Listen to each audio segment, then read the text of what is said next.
தமிழ்நாட்டின் ஒரு மூத்த கவிஞர். அவர் பெயர் சொல்ல நான் விரும்பவில்லை, ஏனென்றால் எனக்கு பிடித்தமான கவிஞர்.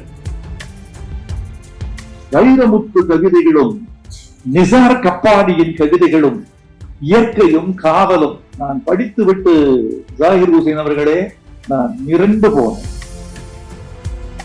இனி நான் தரித்திருக்க போவதில்லை. அறிவாளிகளை சந்திப்பதற்காவது அடிக்கடி நான் பல்கலைக்கழகத்திற்கு வர வேண்டும் என்று நான் நினைக்கிறேன். நீங்கள் வேண்டும். இரண்டாம் உலகப் போர் நடந்து கொண்டிருக்கிறது. அமெரிக்காவுக்கும் ஜப்பானுக்கும் சண்டை.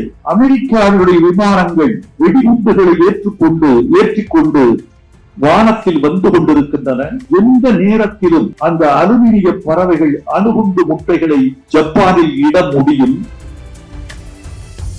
தீப்பிடித்து எரிகிறது, வீடு எரிகிறது, பூங்கா எரிகிறது, மரங்கள் எரிகின்றன, பள்ளிக்கூடங்கள் எரிகின்றன, சாலைகளின் மரங்கள் தீப்பிடிக்கின்றன. ஓடி ஓடி போய் அந்த நதிக்கு ஓடுகிறார்கள், நதியில் குளித்து விடலாம் என்று.